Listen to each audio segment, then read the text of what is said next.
Hello guys, welcome back to my YouTube channel. और आज हम देखने वाले हैं heading tags. What are heading tags और ये हमारे लिए इतने इंपॉर्टेंट क्यों है। सो बेसिकली अगर हम देखें तो हमारे पास 6 हेडिंग टैग्स होते हैं, H1 से H6 तक। अगर हम इसको थोड़ा सा कैटेगराइज करें तो हम देख सकते हैं जो H1 होता है वो मोस्ट इंपॉर्टेंट हेडिंग है, और जैसे जैसे तुम नीचे जाओगे वो लीस्ट इंपॉर्टेंट हेडिंग होता जाता है। फॉर एग्जाम्पल, अगर तुम कुछ लिख रहे हो तो तुम्हारा मोस्ट इंपॉर्टेंट हेडिंग होगा तुम्हारा जो सब्जेक्ट है या फिर जिसमें तुम पर्टिकुलर चैप्टर के बारे में पढ़ रहे हो, तुम उसको लिखोगे कि this is my main heading, उसको तुम बड़ा बड़ा लिखोगे। फिर we will write the important question answer या समथिंग लाइक दिस, तो वो H2 में लिखोगे।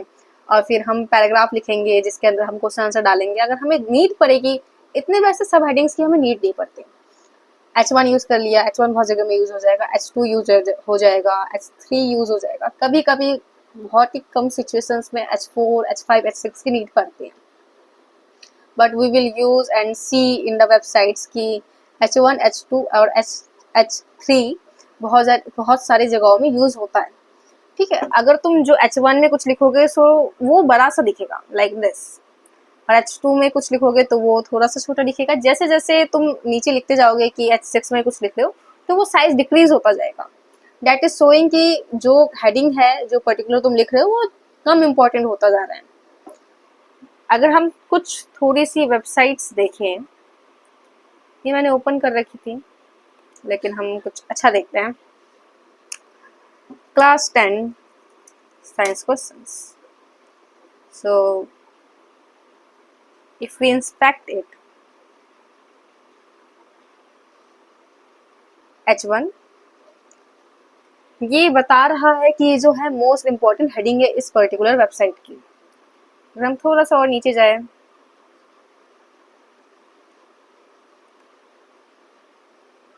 अगर हम इसको चेक करें, sorry for the advertisement guys.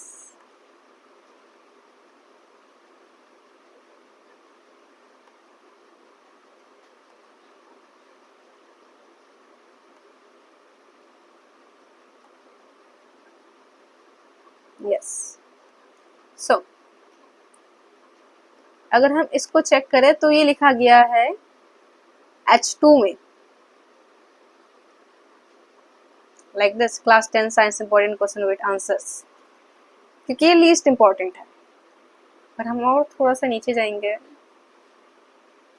So most probably ये तो तुम्हारा पैराग्राफ टैग में लिखा जाएगा। यहीं पे शो हो रहा है, ये पैराग्राफ टैग में लिखा गया है, ये एक डिव में लिखा गया है, किसके लिए कोई हेडिंग्स यूज नहीं हुई है। तो हमें जहाँ जहाँ पे जरूरत पड़ती है हम वही वही पे हेडिंग वगैरह लिखते हैं।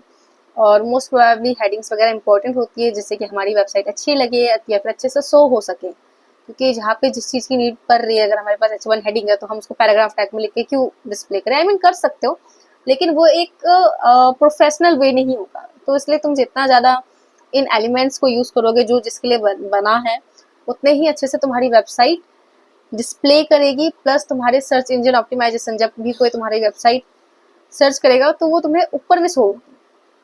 इसलिए हमारा एलिमेंट्स का यूज करना प्रॉपर वे से बहुत ज़्यादा ज़रूरी है। इसलिए हम एलिमेंट्स को एक एक करके समझ रहे हैं। I hope you got to know everything about headings in this video. So we will see कि आगे हमें क्या चीज़ें देखनी है या क्या चीज़ें सीखनी है। That's it for this video. Thank you very much. See you in the next one.